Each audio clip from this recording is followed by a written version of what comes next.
നമസ്കാരം. ഇക്കഴിഞ്ഞ ലോക്സഭാ തെരഞ്ഞെടുപ്പിന് ശേഷം CPM-നുണ്ടായ ദയനീയ പരാജയത്തെ തുടർന്ന് CPM പൊട്ടിത്തെറിയിലേക്ക് നീങ്ങുന്നു എന്നുള്ളത് തന്നെയാണ്. പാളയത്തിൽ പട എന്ന് വിശേഷിപ്പിക്കുന്ന തരത്തിൽ തന്നെയാണ് CPM-നകത്ത് ഇപ്പോൾ പരസ്പര സ്പർദ്ധയുണ്ടായിരിക്കുന്നു. പലരും തമ്മിൽ കലഹിക്കുന്നു, തമ്മിൽ അടിക്കുന്നു എന്നുള്ള വാർത്തകൾ തന്നെയാണ് CPM-നകത്ത് നിന്ന് തന്നെ അറിയാൻ സാധിക്കുന്നത്. ഇത്ര ദയനീയമായ പരാജയം CPM-നുണ്ടായത് മുഖ്യമന്ത്രിയുടെ ധാർഷ്ട്യവും അഹങ്കാരവും നിറഞ്ഞ ഒരു പ്രവൃത്തി തന്നെയാണ്. ജനങ്ങൾ CPM-ൽ നിന്ന് അകന്നു പോകുവാൻ ഇത് വളരെ വളരെ വലിയൊരു ഫാക്ടറായി പ്രവർത്തിച്ചു. മുഖ്യമന്ത്രി തന്നെയാണ് ഈ പരാജയത്തിൻ്റെ കാരണം എന്ന രീതിയിൽ തന്നെയാണ് സുധാകരൻ അടക്കമുള്ള പല നേതാക്കളും തങ്ങളുടെ FB പേജിലൂടെ തുറന്നടിച്ചിരിക്കുന്നത്. ഒന്നാം പിണറായി വിജയൻ സർക്കാരിൽ മന്ത്രിയായിരുന്ന സുധാകരൻ കടുത്ത നിലപാടുകളുമായി മുന്നോട്ട് പോകുന്ന ആൾ തന്നെയാണ്. എപ്പോഴും സ്വന്തം പാർട്ടിക്കാരെ പോലും വിമർശിച്ചുകൊണ്ട് സ്വയം വിമർശനാത്മകമായ പ്രവർത്തനത്തിലൂടെ തന്നെയാണ് സുധാകരൻ നാളിതുവരെയും പ്രവർത്തിച്ചിട്ടുള്ളത്. CPM-ൽ കോടീശ്വരന്മാരെ അല്ലാതെ ആരെങ്കിലും ഉണ്ടോ എന്നുള്ള ചോദ്യത്തിന് ഞാനുണ്ട് എന്ന് ധൈര്യപൂർവ്വം മറുപടി പറയാൻ പറ്റുന്ന ഒരാൾ കൂടിയാണ് സുധാകരൻ എന്നാണ് രാഷ്ട്രീയ നിരീക്ഷകർ ചൂണ്ടിക്കാണിക്കുന്നത്. അതായത് CPM-ന്റെ ധനകോടി മുൻപിൽ നിൽക്കാത്ത ഏതെങ്കിലും പ്രവർത്തകനുണ്ടോ, മുൻ മന്ത്രിമാരുണ്ടോ, കറകളഞ്ഞ പൊതുപ്രവർത്തകരുണ്ടോ എന്ന് ചോദിച്ചാൽ അതിനുത്തരം സുധാകരൻ തന്നെയാണ് എന്നാണ് സുധാകരന്റെ രാഷ്ട്രീയ എതിരാളികൾ പോലും വ്യക്തമാക്കുന്നത്.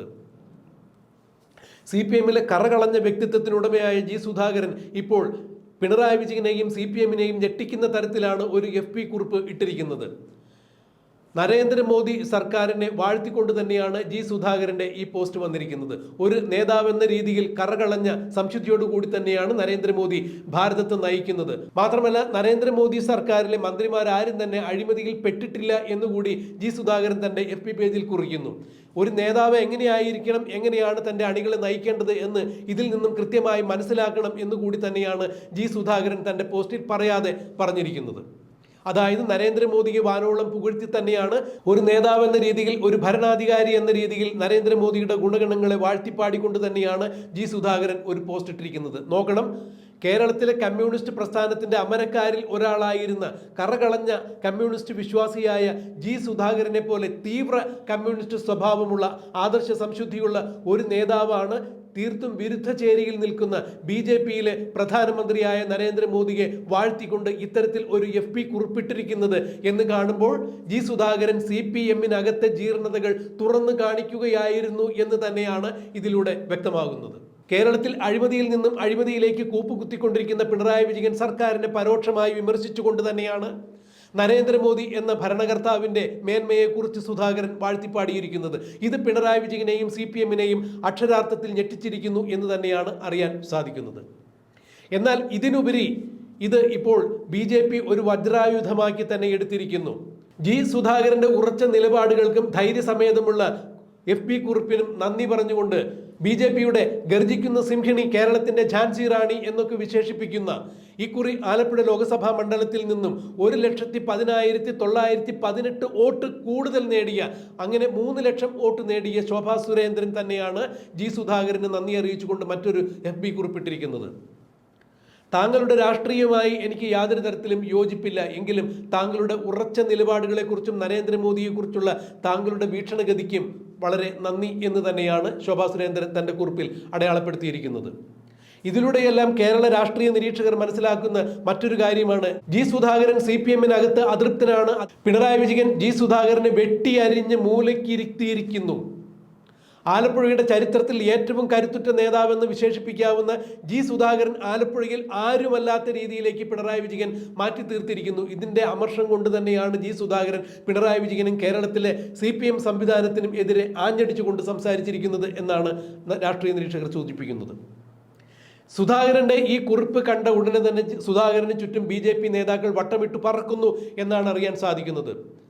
കേരളത്തിലെ ഇടതു വലത് മുന്നണികളിൽ നിന്നും BJP-യിലേക്ക് എത്താൻ സാധ്യതയുള്ള നേതാക്കളെ BJP-യുടെ പാളത്തിലേക്ക് എത്തിക്കുവാൻ വേണ്ടി BJP-യുടെ കേന്ദ്ര നേതൃത്വം ചുമതലപ്പെടുത്തിയിരിക്കുന്നത് കേരളത്തിലെ ഝാൻസി റാണി എന്ന് വിശേഷിപ്പിക്കുന്ന ശോഭാ സുരേന്ദ്രനെ തന്നെയാണ്. തെരഞ്ഞെടുപ്പ് കൊടുമ്പിരി കൊണ്ടിരിക്കുന്ന സാഹചര്യത്തിൽ EP ജയരാജൻ BJP പ്രവേശനത്തിന് വേണ്ടി പ്രകാശ് ജാവ്ദേക്കറെ കണ്ടിരുന്നു. ശോഭാ സുരേന്ദ്രൻ ഇടനിലക്കാരിയായിരുന്നു എന്നുള്ള വിവരങ്ങളെല്ലാം നമ്മൾ കേട്ടതാണ്, ആ വിവാദങ്ങൾ കണ്ടറിഞ്ഞതാണ്. എന്നാൽ പിന്നീട് EP ജയരാജൻ അതെല്ലാം നിഷേധിക്കുകയുണ്ടായി.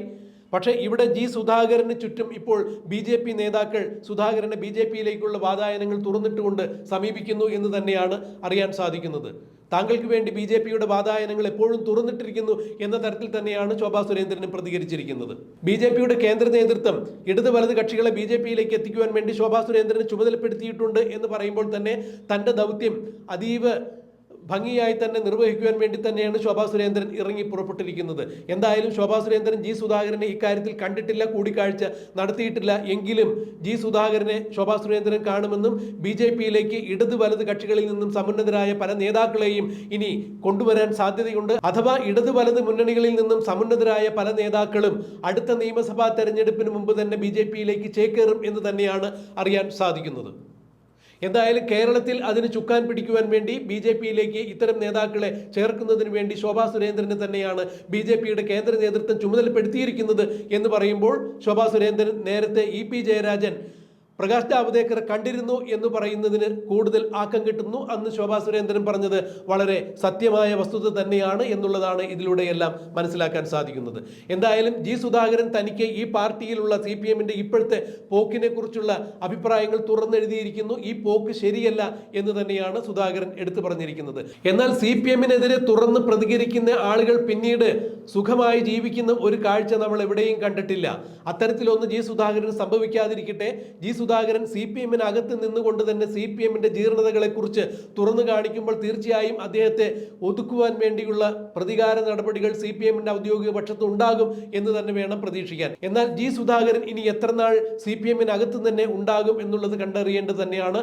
അദ്ദേഹത്തിന്റെ കുറെ നാളുകളായിട്ടുള്ള ഒരു പ്രവർത്തന രീതി വെച്ച് നോക്കുമ്പോൾ CPM വിടാൻ തന്നെ അദ്ദേഹം ഒരുങ്ങുന്നു എന്നാണ് മനസ്സിലാക്കാൻ സാധിക്കുന്നത്. എന്നാൽ അദ്ദേഹം BJPയിലേക്ക് ചേക്കേറുമോ ഇല്ലയോ എന്നുള്ള കാര്യങ്ങളൊന്നും ഇതുവരെയും വ്യക്തമാക്കിയിട്ടില്ല. പക്ഷേ ജി സുധാകരൻ വരും കാലങ്ങളിൽ BJPയിലേക്ക് ചേക്കേറും എന്ന് തന്നെയാണ് നിലവിലുള്ള ചില വസ്തുതകൾ പരിശോധിക്കുമ്പോൾ മനസ്സിലാക്കാൻ സാധിക്കുന്നത് എന്നാണ് ആലപ്പുഴയിൽ നിന്നുള്ള കേന്ദ്രങ്ങൾ സൂചിപ്പിക്കുന്നത്. ആലപ്പുഴയിലെ പാർട്ടി കുടുംബങ്ങൾ തന്നെ BJPയിലേക്ക് കൂട്ടത്തോടു കൂടി ചേക്കേറിയിരിക്കുന്നു. BJPയിലേക്ക് അവർ വന്നപ്പോൾ ഒരു കാര്യം തന്നെയാണ് വ്യക്തമാക്കിയത്. കമ്മ്യൂണിസ്റ്റ് സിദ്ധാന്തത്തിന്റെ കമ്മ്യൂണിസ്റ്റ് പ്രവർത്തനത്തിന്റെ നാൾ വഴികൾ CPMന് നഷ്ടപ്പെട്ടിരിക്കുന്നു. CPM കുടുംബങ്ങൾ അടപടലം ഇപ്പോൾ BJPയിലേക്ക് ചേക്കേറിയിരിക്കുന്നു, അല്ലെങ്കിൽ മറ്റുള്ള പാർട്ടിയിലേക്ക് പോകുവാൻ വേണ്ടി അവശേഷിച്ചിരിക്കുന്നവർ ആലോചിച്ചിരിക്കുന്നു. ഇതിന് കാരണമായി അവർ ചൂണ്ടിക്കാണിക്കുന്നത് ഒരു പ്രത്യേക മതവിഭാഗത്തിന്റെ കടന്നുകയറ്റം CPMൽ ഉണ്ടായിരിക്കുന്നു. ഭീകരവാദ സംഘടനയെന്ന് മുദ്രകുത്തി കേന്ദ്രം ഒരു സംഘടനയെ നിരോധിക്കുകയുണ്ടായി. ആ സംഘടനയിൽ പ്രവർത്തിച്ചിരിക്കുന്ന പല ആളുകളും ഇപ്പോൾ CPMലേക്ക് നുഴഞ്ഞു കയറിയിരിക്കുന്നു. CPM അവരെ പ്രോത്സാഹിപ്പിക്കുന്നു. അതുകൊണ്ട് തന്നെ പരമ്പരാഗതമായ അടിയുറച്ച കമ്മ്യൂണിസ്റ്റ് വിശ്വാസികൾക്ക് അവരുടെ ആശയ ആദർശങ്ങൾക്ക് അനുസൃതമായി ആലപ്പുഴ CPMൽ പ്രവർത്തിക്കാൻ സാധിക്കുന്നില്ല എന്നുള്ള പരാതിയെ തുടർന്ന് തന്നെയാണ് CPM കുടുംബങ്ങൾ കൂട്ടത്തോടുകൂടി BJPയിലേക്ക് ചേക്കേറിയത്. ഇതും സുധാകരനെ മടിപ്പിച്ചിരിക്കുന്നു, സുധാകരന് മനോവേദന ഉണ്ടാക്കിയിരിക്കുന്നു. വരും നാളുകളിൽ സുധാകരനും CPM വിട്ട് BJPയിലേക്ക് എത്തുമോ എന്ന് തന്നെയാണ് കണ്ടറിയേണ്ടത്.